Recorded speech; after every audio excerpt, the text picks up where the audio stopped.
muito feliz por cada um de vocês que estão aqui adorando e estudando a palavra de Deus. Eu acho que hoje teremos um ótimo estudo bíblico, não por causa do professor, mas porque é um grande estudo e eu espero fazer justiça.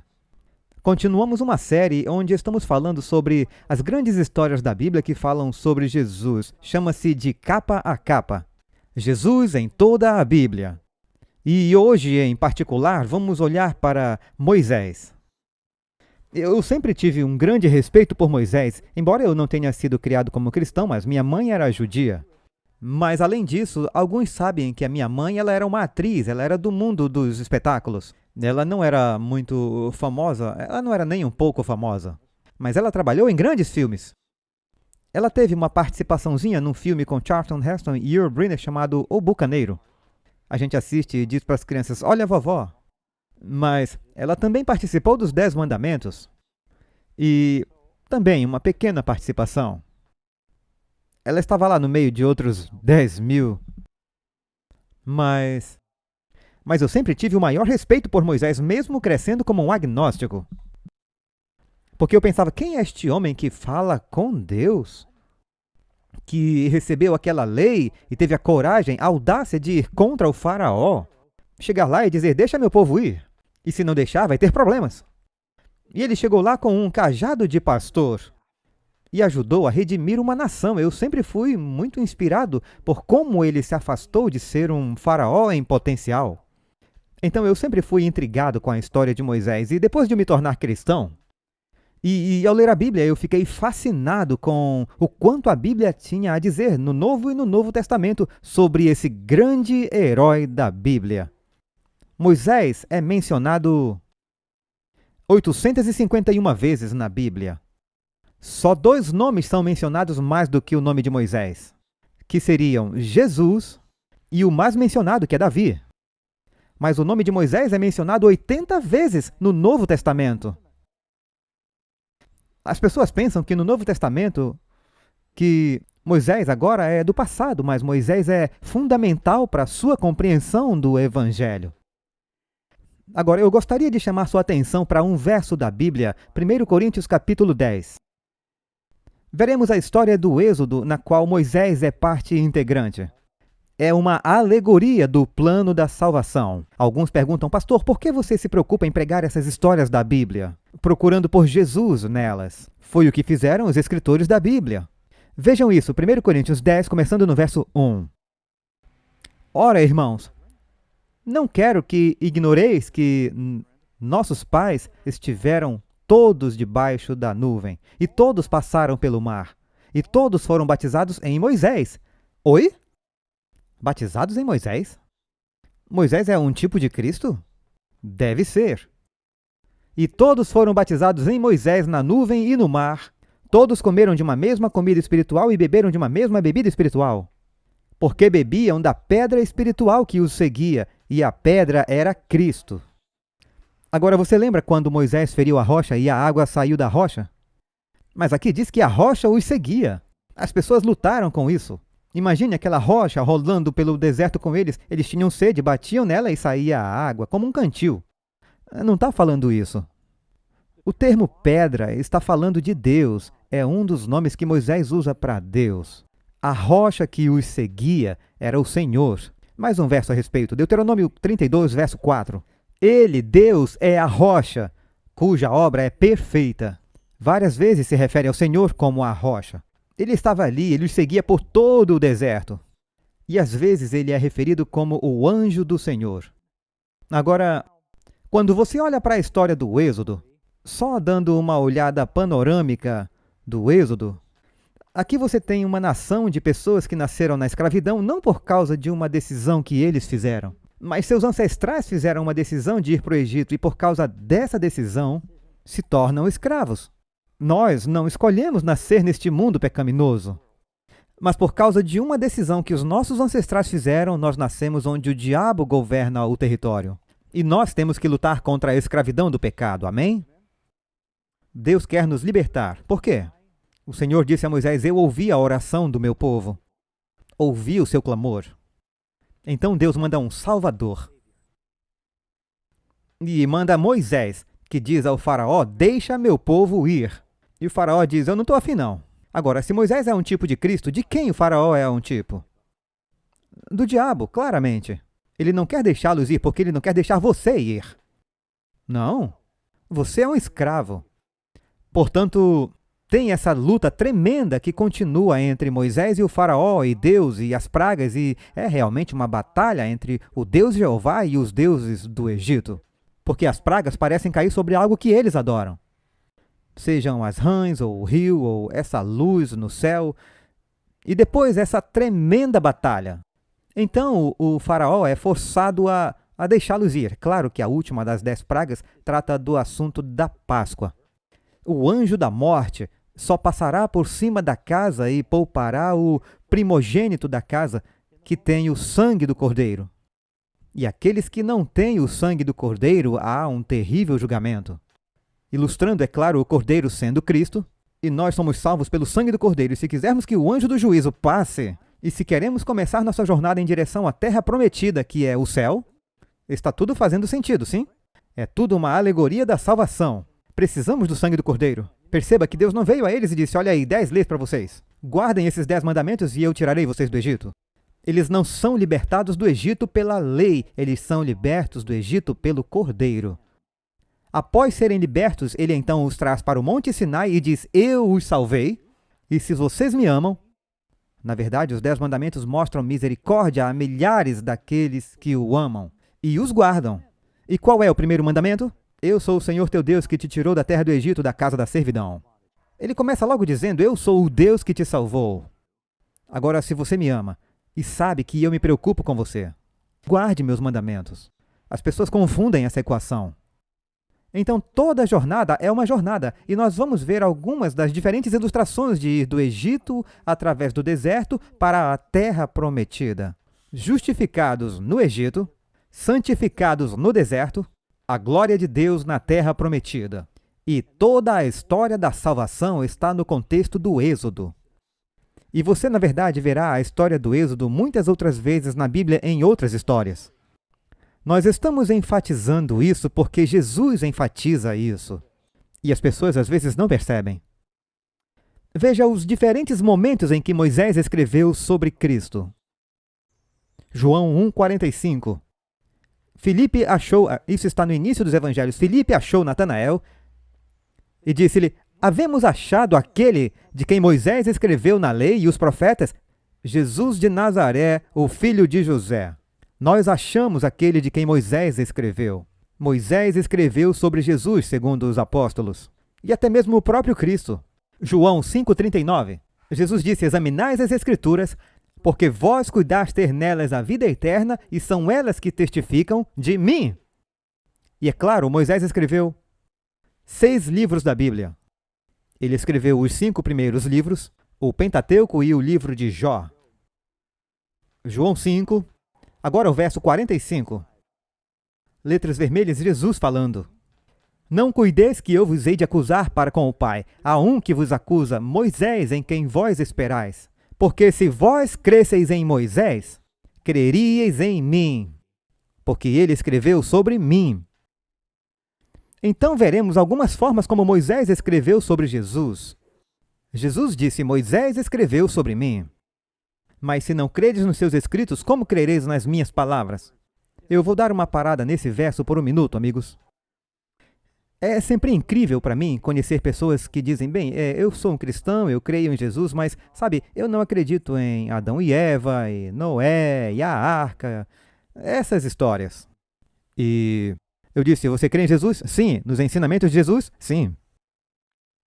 Mas como você acredita nos ensinos de Jesus e não acredita em Moisés, que escreveu sobre Adão, Eva, Noé e a arca? Jesus disse, se você não acredita em mim, se não crê em mim, não crê nele, não crê em mim. Então não dá para ter as duas coisas. Foi o mesmo Deus que inspirou Moisés que inspirou Jesus. Na verdade, Jesus o inspirou. Agora vamos ver Lucas capítulo 24, 27. Jesus, após a ressurreição, disse, ó nécios e tardos de coração para crer tudo que os profetas disseram. Porventura não convinha que o Cristo padecesse essas coisas e entrasse na sua glória? E começando por Moisés e por todos os profetas, explicava-lhes o que dele se achava em todas as Escrituras. Então, ao estudarmos a vida de Moisés, quem estamos estudando? É um estudo sobre Jesus.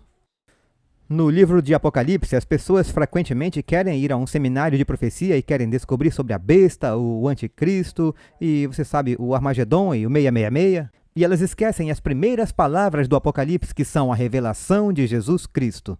Eu quero sugerir a vocês que Gênesis, Êxodo, Levítico, Números, Deuteronômio e Jó são uma revelação de Jesus Cristo. Agora veja se você concorda, após prosseguirmos um pouco mais. Mais um verso, Lucas 24, 44. O mesmo livro. É Jesus falando novamente. São estas as palavras que vos disse, estando ainda convosco, que convinha que se cumprisse tudo que estava escrito na lei de Moisés e nos profetas e nos salmos a meu respeito. Agora, se você voltar para Moisés e disser onde aparece o nome de Jesus, é claro que o nome Josué é semelhante, na verdade é idêntico ao nome de Jesus. Mas não é que Jesus disse o nome de Jesus. Mas nos princípios, nos ensinamentos, você encontrará, e na experiência de Moisés, você encontrará uma repetição da experiência de Jesus. Portanto, vá a Deuteronômio 18. Eu postei ontem à noite na minha página do Facebook, toda sexta-feira à noite, o sermão do dia seguinte, chamando as pessoas para assistirem. E eu comecei a fazer isso durante o Covid, e eu acho que é uma boa prática, porque as pessoas dizem, sim, eles lembram e eles assistem.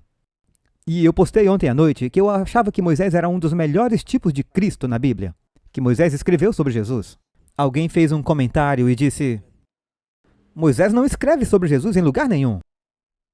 Bem, eu tenho uma resposta para você que mandou essa mensagem agora. Deuteronômio 18, 15. Moisés diz, o Senhor teu Deus te levantará um profeta no meio de ti, de teus irmãos, como eu, e a ele ouvireis. E agora 18, 18. Eu lhes suscitarei um profeta no meio de seus irmãos, como tu. Ele diz que esse profeta que viria seria como Moisés. Veremos isso hoje. Do meio de seus irmãos, ou seja, do meio do povo. E porei as minhas palavras na sua boca. Jesus tem as palavras de Deus na boca? Mais do que ninguém. Na verdade, ele é o verbo que se fez carne. E será que qualquer que não ouvir as minhas palavras que ele falar em meu nome, Jesus diz, eu não falo o que eu quero, mas o que o Pai quer que eu fale. Eu o requererei dele. Aqui Moisés escreveu sobre Jesus, você concorda? Este é um profeta que foi predito como Moisés. Ele, às vezes, no Novo Testamento, é referido como esse misterioso profeta sem nome. Você notou? Moisés não disse qual seria o nome dele. Ele só disse um profeta como eu. E ele não sabia como chamá-lo. Agora, uma vez ele disse, eu vou enviar o profeta Elias. E eles disseram, quando Elias vier, eles sabiam como chamá-lo. Mas esse profeta sem nome, eles o chamavam aquele profeta. Agora veja os exemplos que temos para isso. Ele é esse profeta misterioso, você encontra. João 1, 21. E eles perguntam a João Batista. Os líderes chegaram perguntando, quem é você? E eles disseram, quem é você? Você é Elias? Ele disse, não. Você é o profeta. O que eles querem dizer com o profeta? Eles estão se referindo a esse profeta messiânico que Moisés escreveu, que viria. Ele disse, não. João 1, 25, eles perguntaram a ele dizendo, por que então você batiza se você não é Cristo ou Elias ou o profeta? Novamente, ele é apenas chamado de profeta, mas eles estão se referindo àquele profeta sobre o qual Moisés escreveu. João 6,14. Quando viram o sinal que Jesus fez, eles disseram, certamente este é o profeta que havia de vir ao mundo. Eles viram os milagres de Jesus e com isso eles disseram, este é o profeta, sobre o qual Moisés falou se referindo a Jesus. E se você duvida disso, olhe Atos capítulo 3, verso 22. Porque Moisés disse aos pais, o Senhor vosso Deus levantará de entre vós, irmãos, um profeta semelhante a mim. Aqui é o Novo Testamento, citando o que Moisés escreveu em Deuteronômio. O Senhor vosso Deus levantará um profeta, como eu entre vocês, ouçam o que ele disser. E este é ele. Agora, na coleção de antigos escritos judaicos, tem uma coisa chamada Midrash, Midrash. E é uma espécie de comentário sagrado muito antigo. E lá os rabinos examinam vários livros da Bíblia e fazem comentários sobre isso. E na sessão sobre Eclesiastes, o rabino Baracaia disse em nome do rabino Yitzhak: assim como houve um primeiro Salvador em Moisés, haverá um último. É interessante porque eles não creem em Jesus, mas ouçam o que eles dizem. Assim como é dito do primeiro Salvador, ele pegou sua esposa e seus filhos e os colocou em um burro. Quando Moisés pegou sua esposa e filhos e os colocou num burro para ir para o Egito, se refere a isso. Diz então, será verdade que o último Salvador virá humildemente montado em um burro, Zacarias 9:9. Eles estão interpretando corretamente Zacarias. Seu rei virá montado em um burro. E isso são rabinos escrevendo a respeito. Como o primeiro Salvador forneceu maná, Êxodo 16, eis que derrama o pão do céu sobre vós. Então o último Salvador, Moisés sendo o primeiro Salvador, o último Salvador, como está escrito no Salmo 72:16, que o milho ou o grão abundem pela terra, e Jesus, é claro, multiplicou o pão. Então, até os rabinos antigos sabiam que esse profeta, como Moisés, imitaria muitas das ações de Moisés em sua vida. E você não pode deixar de se perguntar se o Senhor guiou esses antigos rabinos nas suas interpretações sobre essas coisas. Agora vá para Atos capítulo 28, onde os apóstolos, ao longo de seus escritos, falam sobre esse profeta misterioso. Então Herodes, quando viu, Atos 23, Paulo os persuadia a respeito de Jesus, tanto da lei de Moisés quanto dos profetas de manhã e à noite. Eles usavam os escritos de Moisés para provar que Jesus era o Cristo. Agora vamos ver alguns dos detalhes que nos ajudam a entender que Moisés era um tipo de Cristo. Agora eu não estou dizendo que Moisés era divino, nem estou dizendo que Moisés era sobrenatural. Moisés e Elias, a Bíblia diz que eram pessoas como eu e você. Eram humanos, 100% humanos. Moisés era um pecador que precisava de um salvador, assim como eu e você. Ele se cansava, ele tinha fome, tinha sede, tinha sono e era um humano. Não estou dizendo que Moisés era um Messias de forma alguma, mas ele era um tipo em sua vida do Messias que viria. Ele, certamente, eu acho que ninguém vai discordar, foi um dos maiores profetas que já viveu, não só para cristãos ou judeus, mas também para o islamismo e até para ateus. Eu acho interessante que houve um movimento alguns anos atrás para tirar os 10 mandamentos das escolas. É interessante que isso aconteceu mais ou menos na mesma época em que eles pararam de rezar nas escolas públicas. Disseram bem, 10 mandamentos é de um livro religioso, não devíamos ter isso nas paredes. Eu me lembro quando era criança, havia os 10 mandamentos na parede da escola e eu era praticamente agnóstico quando criança. Mas eles eram considerados regras de ouro. E começaram a tirar. E começaram a discutir se deveria haver os 10 mandamentos no tribunal. Alguns de vocês vão lembrar de um juiz que foi cassado porque se recusou a tirar os 10 mandamentos do seu tribunal. O que eu acho fascinante é que eu estou esperando alguém falar sobre os 10 mandamentos. É que eles estão do lado de fora, com Moisés protegendo-os da Suprema Corte. Sabiam disso? É porque os fundadores entenderam que a lei mais moderna e civilizada está baseada nas melhores leis do mundo, que podem ser baseadas em Moisés. Na verdade, Deus disse que não existe nação que tenha tais leis justas e corretas, com Deus no meio delas. É uma boa lei. E a maioria das nossas leis são baseadas fundamentalmente nessas leis. Então Moisés foi um grande homem influenciando o mundo, mas ele era um homem. Ele perdia a paciência. Ele matou o capataz egípcio, sentiu raiva, bateu na rocha quando era para ter falado com ela. Ele sentiu justa indignação espancando pastores que estavam abusando de uma pastora. Então, ele era um homem com emoções. Mas um dos grandes profetas. Então, observe bem no começo, tanto Moisés quanto Jesus sobreviveram a um genocídio como bebês. Escaparam de um genocídio de bebês. o que a Bíblia diz. Veja Êxodo 1:22, o faraó falou a todo o seu povo dizendo: todo filho que nascer você deve jogar no rio. Sabe, isso sempre... Perdão, amigos, mas isso sempre me parece irônico e até engraçado. Que você lê na Bíblia sobre a esposa de Abraão. Qual o nome dela? Sara teve problemas para ter um bebê, certo? Finalmente ela teve um. E então, seu filho Isaac se casa com Rebeca. Rebeca tem problemas para ter bebê, 20 anos de casamento e não há bebê. Isaac ora e então, por um milagre, ela dá à luz e tem gêmeos. Então você lê sobre Jacó que ele volta e consegue uma esposa. E essas esposas da Mesopotâmia devem ter problemas. Na verdade, ele tem 4 esposas. Mas Raquel não pode ter bebês.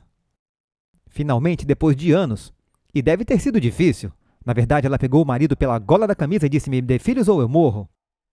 E ele disse: o que eu faço? Ele estava cooperando, mas... Então ela teve um bebê. Mas eles lutaram para procriar. Mas daí você lê que quando eles descem para o Egito, diz que as crianças de Israel se multiplicaram. E se multiplicaram muito. E se multiplicaram excessivamente. E então o faraó tenta dizer às parteiras: façam alguns abortos seletivos. E elas continuam a ter bebês e as parteiras dizem: as mulheres hebraicas não são como as egípcias, elas são fortes, elas dão à luz antes de chegarmos lá. Então elas passam de estéreis para coelhas. E os bebês simplesmente se multiplicam. Durante esse tempo o faraó ameaçou e diz que, certo, todo filho menino irá para os crocodilos. Eles serão jogados no rio. Há um esforço do rei para matar os meninos. Vemos isso repetido na vida de Jesus. O diabo sabia que um Salvador estava chegando. Ele pensou que poderia ser o Messias e ele queria impedir. Então ele fez isso. Mateus 2,16, quando Herodes viu que tinha sido enganado pelos sábios, ele ficou muito irado. E ele mandou matar todos os meninos que nasceram em Belém, de 2 anos para baixo. E é interessante que Moisés é recuperado. Ele não apenas é ameaçado no Egito, ele é salvo no Egito. Uma princesa egípcia o tira do rio. E onde Jesus vai para ser redimido? Para se salvar da ira de Herodes? Egito. Que coincidência! Ambos salvos através do Egito, que é a nossa próxima sessão. Êxodo 2, verso 10. Falando de Moisés: e a criança cresceu, e ela o trouxe para a filha do faraó, e ele se tornou seu filho. E então ela o chamou de Moisés, porque eu o tirei da água. A propósito, há vários nomes de reis hebraicos antigos que usam a palavra Moisés. É uma palavra egípcia. Tem até um faraó chamado Moisés. Significa do rio, eles adoram o rio, então ele tira esse nome do rio. O que a água representa? A água, se você olhar Apocalipse capítulo 17, a água que você viu são multidões de povos e nações. Moisés, tirado das águas. Moisés nasceu de escravos, mas veja que ele nunca serviu como escravo. Jesus nasceu de humanos, mas nunca foi escravo do diabo, foi? Ele nunca pecou. Então, Moisés foi criado nessa família humana como Jesus. E através do Egito, eles estão, na verdade, protegidos e preparados para o grande trabalho que farão para salvar os outros. Mateus capítulo 2, verso 13. Um anjo do Senhor apareceu a José em um sonho, dizendo: levante-se, pegue a criança e sua mãe, fuja para o Egito e fique lá até que eu avise, pois Herodes procurará a criança para destruí-la. Claro, mencionamos isso no verso anterior, mas aqui diz a mesma coisa sobre Jesus. E a criança cresceu e tornou-se forte em espírito, cheio de sabedoria, e a graça de Deus estava sobre ele. Portanto, você pode ver esse paralelo em um ponto. Quando Moisés começou seu ministério, Moisés vai para o Egito. E eles disseram que ele estava montado em um burro, como os irmãos de José. Lembram? Estudamos os irmãos de José. Usam os burros para buscar grãos e voltar. Moisés trouxe. E menciona um de seus filhos. Eu acho que é Gerson. Ele trouxe seu filho e sua esposa. Os judeus dizem em um burro para o Egito. Quando começou seu ministério. E aqui temos José, Maria e pelo menos Jesus. Se não havia outros irmãos descendo para o Egito em um burro, então há alguns paralelos aqui. Então, Vemos que eles sobreviveram ao genocídio infantil e eles são salvos pelo Egito. O Egito está envolvido nisso. Eles recusam a riqueza terrena. Agora leia Hebreus capítulo 11, verso 24. Pela fé, Moisés, quando se tornou maior de idade, recusou ser chamado filho da filha do faraó, preferindo sofrer aflições com o povo de Deus do que desfrutar os prazeres passageiros do pecado, estimando o opróbrio de Cristo maiores riquezas. Como Moisés poderia estimar o opróbrio de Cristo? Moisés sabia de Cristo? Devia saber, para que isso seja verdade. Moisés disse: eu prefiro sofrer por Cristo a ter todo o tesouro do Egito. Será que Deus quer o mesmo de nós? Amém? Estimando o opróbrio de Cristo maiores riquezas do que todos os tesouros do Egito, pois ele olhou para a recompensa. Eu me lembro, anos atrás, eu estava no Egito e vi os tesouros do rei Tut. E foi incrível. E eu simplesmente não consigo acreditar. O rei Tut era um dos faraós pobres. E havia tanto ouro. Havia centenas de libras de ouro que foram enterradas. E ele tinha apenas 18 ou 19 anos. Ele não tem uma pirâmide, ele está enterrado. Centenas. Você imagina a riqueza de alguns dos grandes faraós, como Ramsés e aqueles que viveram durante o tempo de Moisés? Impressionante! Os reinos mais ricos do mundo, você vê pela arquitetura. E Moisés não ligou para aquilo. Para pastorear ovelhas por todo o deserto. E por quê? Porque ele tinha mais interesse em Deus e em seu povo. Veja, Moisés, ele foi adotado pela filha do faraó, mas... Perceba, Moisés sabia que ele era hebreu. Porque Moisés tinha 3 meses quando ela o resgatou no cesto no rio. O que ocorria com um bebê de até 8 anos de idade? Então havia evidências, ele sabia que era hebreu. E quando ele saiu para ver seu povo, aos 40 anos sua consciência o incomoda e... é o meu povo. E... ele queria libertá-los. Ele pensou que faria do seu jeito quando ele matou o egípcio. Ele pensou que faria todos se levantarem e os lideraria contra os egípcios, mas não deu certo e o tiro saiu pela culatra. E foi um atraso de 40 anos entre o plano de Moisés e o de Deus.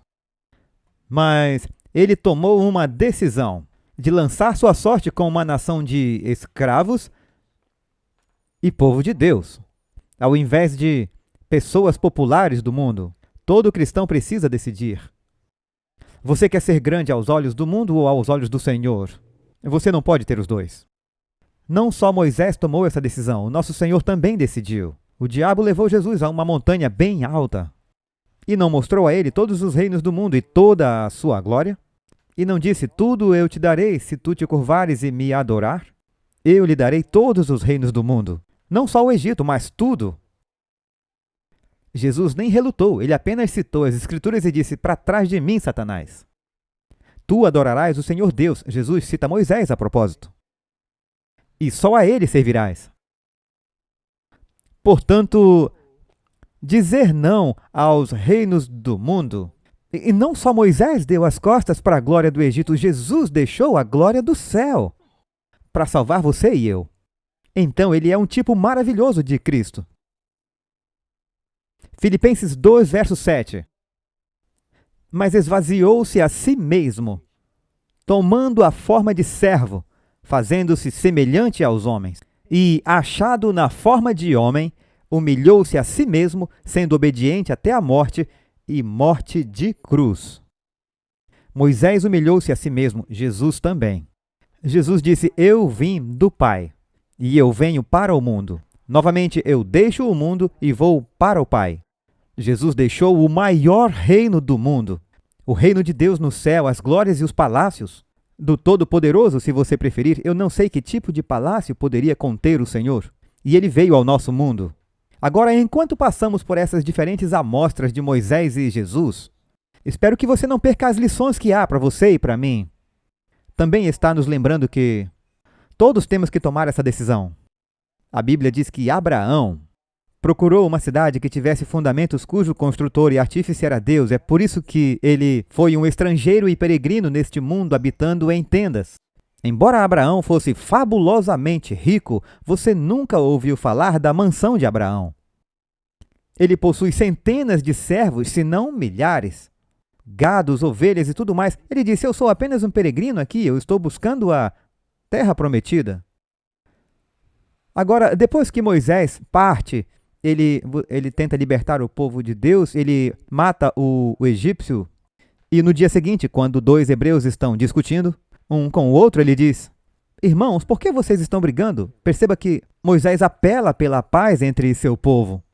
E Jesus também não apela pela paz entre seu povo que estão brigando. Aqui há escravos brigando, é o que acontece na igreja. O povo de Deus brigando uns com os outros. E eles falam: você vai nos matar como matou o egípcio? E quando Moisés percebeu que aquela palavra chegaria ao faraó, o faraó quis matá-lo. Ele teve que se esquivar e daí ele fugiu para o deserto. E o que aconteceu lá? Ele deve ter vagado bastante, ele estava sozinho no deserto. A propósito, Jesus passa um tempo no deserto e diz que ele encontra uma mulher perto do poço. Não é interessante? Êxodo 2:15. Ouvindo, pois, Faraó este caso, procurou matar a Moisés. Mas Moisés fugiu de diante da face do Faraó e habitou na terra de Midian e assentou-se junto a um poço. Agora, você lê que Jesus vai para o meio da terra prometida, para um poço que foi cavado por Jacó para José, e diz que ele se senta, você lê em João 4, verso 6, e estava ali a fonte de Jacó. Jesus, pois, cansado do caminho, assentou-se assim junto da fonte. E acho que você conhece a história de Moisés. Moisés ficou ali para beber água. Algumas pastoras chegam, 7 pastoras, e elas querem dar água a essas ovelhas. Mas alguns pastores aparecem ao mesmo tempo. Há momentos ideais para regar no deserto. Você não faz isso no calor do dia. E eles expulsam as garotas para que as suas ovelhas bebam água primeiro. Moisés, vendo aquilo, a indignação tomou conta dele. E nós não sabemos todos os detalhes da luta de Kung Fu que houve ali. Mas de alguma forma ele as defende e nós gostamos de pensar que foi emocionante. Mas ele os expulsou. Um só homem expulsou todos. As meninas voltam e contam a Jetro, seu sogro. Ele diz: vocês voltaram mais cedo hoje. Geralmente vocês são as últimas a pegar água. E elas disseram: um egípcio veio e nos ajudou. Ele ajudou? Onde ele está? Que hospitalidade é essa? Ele as ajuda e vocês o deixam lá fora? Daí ele conhece essas 7 garotas e ele se casa com uma. Jesus conhece uma mulher no poço. Lembram daquela conversa? Eles conversam sobre onde adorar e ele diz... O interessante é que a mulher que Jesus encontra no poço é uma samaritana. Os samaritanos são um híbrido de judeus e assírios. Os midianitas. Zípora, a esposa de Moisés, era um híbrido das filhas de Abraão e os outros gentios. Então ele conhece essa mulher e eles conversam sobre quando o Messias virá. E ele diz: vá chamar o seu marido. Ela começa a arrastar o pé e diz: eu não tenho marido. E ele diz: é verdade, você não tem um marido, você tem 5 maridos. E ainda por cima você mora com um que nem é o seu marido. E então ela diz: vamos mudar de assunto? Ela diz: nós sabemos quando o Messias virá, ele vai nos contar todas as coisas. Ela quer discutir primeiro sobre em que monte adorar. Então ela diz: quando o Messias vier, ele vai nos contar todas as coisas. E ele diz: eu que falo contigo sou ele. Ele se revela a ela. Ela então vai e conta para todos na cidade, assim como as filhas de Zípora vai e conta para o pai. A mulher do poço vai e conta para o povo todo esse encontro. E ela se torna uma seguidora de Cristo. Você pode dizer que ela é como a igreja. Ela tem 6 que não dão descanso a ela. São 6 maridos. Finalmente ela encontra Jesus e encontra descanso, o 7º. E Moisés se casa com uma das 7 garotas. Então temos muitos paralelos. Você também vê isso ou é só coincidência na história? Os dois sentam perto do poço e tudo parece mudar. Então não perca o foco. Diz que eles jejuaram 40 dias e 40 noites. Atos capítulo 7, perceba, Estevão está pregando aqui seu último sermão antes de ser executado. Na verdade, ele foi executado antes da bênção. diz que Moisés aprendeu toda a sabedoria dos egípcios. Agora, você não encontra isso no Antigo Testamento, mas havia alguns outros escritos antigos e Estevão fala sobre a inspiração do Espírito Santo. Diz que Moisés não era só hebreu. Ele não foi apenas adotado pela casa do faraó, mas ele foi bem instruído. Diz que ele foi instruído em toda a sabedoria dos egípcios. Quanta sabedoria os egípcios possuíam, os que construíram as pirâmides? Até hoje estão tentando descobrir como. Não quero sair muito do foco, mas um segundo de cultura aqui. Eu sempre fico surpreso quando os evolucionistas dizem, sim, por 10 milhões de anos, ou quanto tempo tenha sido, essas criaturas meio humanas e meio macacos, se drogam e batem em suas esposas com um porrete e assim se casaram. E então, de repente, eles aprendem a escrever e construir pirâmides. É incompreensível para mim como eles pensam que pode haver esse salto incrível na inteligência, onde eles vão em tão pouco tempo para uma sabedoria tão fantástica. Porque isso é um grande mistério para antropólogos e paleontólogos. A única coisa que podem pensar é: alguém de outro planeta deve ter vindo aqui e ajudou-os a construir pirâmides. Quem já ouviu essa teoria? Sabem o porquê dessa teoria? Eles não conseguem descobrir como eles ficaram espertos tão rápido. Mas Deus deu a Adão e Eva muita sabedoria, e eles foram ensinados por Deus. E eles herdaram um pouco disso com Noé e sua família durante o dilúvio. Os egípcios retiveram um pouco do gênio matemático e cálculo e tudo que eles sabiam. Eles construíram pirâmides. Estevão disse que Moisés foi instruído em toda a sabedoria dos egípcios. E ele foi notado como poderoso em palavras e ações. E agora, com 40 anos, não diz no Antigo Testamento, mas hoje nós sabemos. E ele sentiu no coração ter que visitar seus irmãos, os filhos de Israel. Foi quando ele se meteu em problemas, matou o escravo, matou o capataz e teve que fugir para o deserto. Quantos anos ele tinha aí? 40. É interessante, a vida de Moisés é dividida em 3 partes de 40 anos. Moisés passa 40 anos no Egito. Depois 40 anos no deserto. Depois 40 anos liderando os filhos de Israel do Egito para a Terra Prometida, totalizando 120 anos. Os 3 primeiros reis de Israel, Saul reina por 40 anos, Davi reina por 40 anos, Salomão reina 40 anos. É uma geração bíblica, é interessante. Quanto tempo Jesus passou no deserto antes de começar seu ministério? Um dia profético é 1 ano, ele passou 40 dias. No deserto, não foi? Agora, o que diz sobre Jesus? Acabamos de ler, Moisés era poderoso em palavras e ações. Lucas 24:19.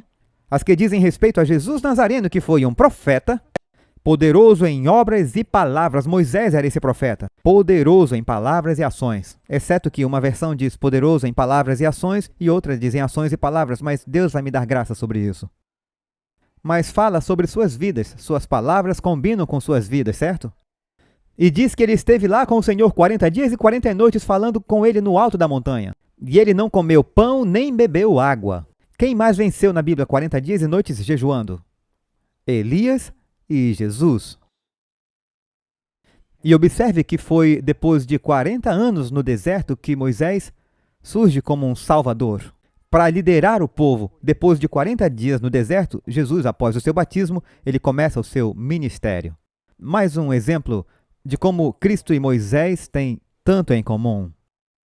Outra coisa que vemos, Deus parece que usou muitos pastores. Você vai ouvir mais sobre isso. O que José fazia? Abraão cuidava de ovelhas. Isaac cuidava de ovelhas. Isaac também cultivava, mas ele tinha ovelhas. Jacó cuidava de ovelhas. Abel cuidava de ovelhas, certo? Davi cuidava de ovelhas. Moisés cuidava de ovelhas. Cuidar de ovelhas é um bom preparo para o ministério. O seu pastor aqui já foi, literalmente, um pastor. Quando eu morei com os navarros, eu tinha amigos que cuidavam de ovelhas. E um dia eu fui com a minha moto mostrar para eles como era fácil reunir as ovelhas de moto. Eles deixaram no primeiro dia. Então eles pensaram e disseram: é mais fácil para você, mas é difícil para as ovelhas. Elas se assustam rapidamente e fogem comigo, correndo atrás delas, conduzindo-as com uma moto. E eu espero não ter que pastorear dessa forma aqui na igreja. Eu acho que falhei como pastor de ovelhas. Mas nos diz que Jesus é o grande pastor. E Moisés estava cuidando das ovelhas de seu pai. Jesus cuida das ovelhas de seu pai. Amém? Êxodo capítulo 3, verso 1. E apacentava Moisés o rebanho de Jetro, seu sogro, sacerdote de Midian. Por que Deus quis que Moisés cuidasse de ovelhas por 40 anos em preparação para o trabalho que ele fez? Ele foi um bom aluno, ele aprendeu nas escolas e nas universidades, e ele era um excelente aluno. Agora, os egípcios tinham leis estranhas. Encontramos o papiro que contém o livro dos mortos, e ali tem curas médicas. E lá diz coisas como: esfregue sangue de verme em sua careca e seu cabelo vai crescer. Os mesmos caras que construíram as pirâmides. Eles lutaram com curas falsas naquela época, como nós hoje, certo? Temos arranha-céus e ainda ouço o mesmo tipo de cura hoje. Daí eles se envolveram em marketing multinível. Sabe como eles chamam? Esquema de pirâmide. Como os egípcios. Então não melhoramos? Mas ele o colocou cuidando de ovelhas e ele tinha todo o aprendizado, mas agora ele precisava desenvolver paciência. E durante aquele tempo no deserto, ele estava se aproximando de Deus. Há algo sobre a natureza. Ele tem a sua experiência no deserto e isso expõe a Deus. Eu valorizo muito o tempo em que eu vivi nas colinas e Deus falando comigo quando comecei a ler a Bíblia. E eu acho que todos devemos fazer isso. Jesus disse aos discípulos: vão para um lugar tranquilo e descansem um pouco. Precisamos desse tempo com o Senhor. E eu acho interessante que ele o preparou pacientemente, cuidando de ovelhas. E como pastor, ele tinha um cajado. E com aquele cajado de pastor, ele foi na sarça ardente, o Senhor falou com ele. E ele tirou os filhos de Israel do Egito com um cajado de madeira. O que é que nos livra da escravidão, do pecado e do faraó, o diabo? A cruz de Cristo. Podemos dizer que a cruz é o cajado de Jesus. Na verdade, eu sei que não vou conseguir terminar hoje, então eu vou guardar para a próxima semana. Na verdade, daqui a 2 semanas, porque teremos uma grande inauguração semana que vem. Deixe-me dizer outra coisa, então. Moisés e Jesus, tem muita coisa aqui. Moisés e Jesus foram grandes legisladores. Quem pode negar isso? Moisés desce do monte e traz a lei de Deus, amém? Os filhos de Israel, ele escreveu nas pedras uma cópia da lei de Moisés que ele havia escrito. Não só Moisés recebe os 10 mandamentos de Deus, mas há muitas leis cerimoniais, civis e de saúde que Moisés escreveu, que Moisés recebe do Senhor. Ele é um grande legislador. E Jesus? Jesus também é um legislador? Ele é. Cristo diz, João 13:34, eu tenho muitos versos aqui. Um novo mandamento eu dou a vocês, de que vocês se amem. Ele se sentou e ensinou sua lei a eles. Jesus disse, se me amais, guardais os meus mandamentos. O que é um mandamento? É uma lei. Ele diz, meus mandamentos. Jesus é um grande profeta, Moisés é um grande profeta, Moisés é um grande legislador, Jesus é um grande legislador. E você pode ver também que eles fornecem água viva. Eu amo a história quando o povo está morrendo de sede. Depois que Deus abre o mar, a propósito, eu nem falei sobre isso. Paulo nos diz em 1 Coríntios, capítulo 10, eles foram batizados no mar e foram batizados na nuvem. A abertura do Mar Vermelho é um símbolo do batismo nas águas. Aquela coluna de fogo durante o dia muitas vezes parecia fumaça e lhes dava sombra, mas à noite eles viam fogo brilhando no meio dela. Eu vi que em incêndios florestais na Califórnia, Durante o dia você vê uma grande coluna de fumaça subindo das árvores, mas quando o sol se põe ela fica vermelha e brilha. E essa era uma coluna de fogo no deserto. E eles tiveram o Mar Vermelho, eles passaram pelo Mar Vermelho e foram também batizados na nuvem. Jesus disse: a menos que vocês nasçam da água e do Espírito, vocês não podem entrar no reino dos céus. Devemos ser batizados na água e devemos ser batizados no Espírito Santo. Amém? Os filhos de Israel, antes de chegar à terra prometida, eles têm que passar pela água. Eles tiveram que passar a ser batizados no Espírito. Quando você caminha em direção ao Senhor no santuário, você tem aqueles 3 móveis ali. Antes de chegar ao lugar santo, você tem que passar pelo átrio. E no pátio eles tinham o fogo e depois tinham a água. Precisamos do batismo do Espírito, que é o fogo, e precisamos do batismo nas águas. Então foram para o deserto como a experiência do santo lugar. Acho que todo o plano da salvação está na história de Moisés e do Êxodo. E também nos fala sobre Jesus. O povo sentiu sede e disse: você nos trouxe aqui para nos matar? É incrível a rapidez com que eles esqueciam.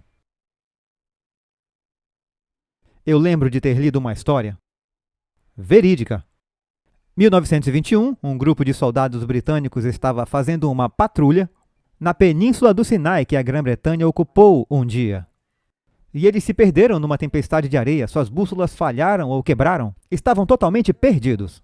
Perceberam que iam morrer de sede antes que o resgate chegasse. Eles estavam esperando por uma equipe de busca e encontraram um abrigo, um lugar entre as rochas. Tentaram cavar um poço e ficaram exaustos e não conseguiram encontrar água e estavam quase à beira da morte. E um deles disse, em desespero: nós estamos no mesmo deserto onde Moisés liderou os filhos de Israel. Disseram: sim. Eu me lembro de ter lido na escola dominical que Moisés atingiu a rocha e a água saiu. E disseram: bem, sim. E um deles tinha uma picareta. E começaram a cutucar a rocha. Havia uma pedra calcária lá onde eles estavam tentando encontrar uma sombra no deserto esperando o resgate. E morrendo de sede, ele começou a bater na pedra. Os amigos pensaram: ele está louco, mas ele bateu um pouco mais e começou a escurecer com a aparência de umidade. E seus amigos viram aquilo e começaram a se revezar no trabalho, até que logo encontraram uma cavidade de água na rocha. E eles encontraram água suficiente para sustentá-lo na rocha, no deserto, até que fossem resgatados. Não é incrível? Alguém tomou a palavra de Deus literalmente e olha o que aconteceu. Eles disseram: o que vamos fazer? Você nos trouxe aqui para nos matar? E Deus disse a Moisés: fere a rocha e a água brotará. Quando a água brotou, eles chamaram de água viva. Jesus é aquela rocha. Aquela rocha que os seguia era Cristo. Ele foi ferido do Pai por você e por mim, para que possamos ter o refrigério, a água viva. Amém? Então, durante toda a história de Moisés, na verdade estamos vendo a história de Jesus. Vocês enxergam isso? Isso não é coincidência, isso foi desenhado pelo Senhor. Esse livro é verdadeiro. E o que ele diz sobre Cristo é que Cristo é verdade. Ele pode te salvar, mudar tua vida, ouvir tuas orações e livrar você. E depois dessa experiência de Moisés, também podemos ver como, através da graça de Deus, também podemos operar nossa salvação com temor e tremor. Temos um deserto a percorrer, mas Ele quer nos levar para a terra prometida. Quantos acreditam que Ele pode? Ele pode nos alimentar com o pão e com a água viva. E Cristo, a rocha, foi ferido para tornar isso possível. Vamos pedir isso a Ele. Amado Senhor, nós estamos emocionados ao olharmos para essas histórias fabulosas e fascinantes da Bíblia, que ilustram teu justo e poderano saber sobre os assuntos do homem em todos os detalhes. Podemos te ver trabalhando. E, Senhor, sabemos que tu tens um plano para nossas vidas. Nós vemos como a vida de Moisés foi lindamente mapeada para ilustrar a vida de nosso Salvador. No entanto, também vemos que ele, como uma pessoa normal, foi capaz de superar e tomar decisões. Podemos tomar a mesma decisão de te escolher. Por favor, abençoa. Que, como o personagem de hoje, possamos dar as costas aos reinos desse mundo e fixemos o olhar no reino celestial. E estejamos dispostos a lançar sorte com teu povo, embora sejamos escravos, com tuas ovelhas no deserto, para que finalmente possamos estar no teu reino. Abençoe cada um. Sabemos que há muitas lutas e provações na vida de cada pessoa, e deles graça, Senhor. Eu oro para que tu possas nos dar alegria e poder, de maneira especial, ser com aqueles que foram dedicados hoje, as criancinhas e as famílias, e os que foram batizados, enche-os com o Espírito Santo. E traga-os de volta para adorá-lo novamente na próxima semana. Agradecemos e oramos em nome de Jesus. Amém.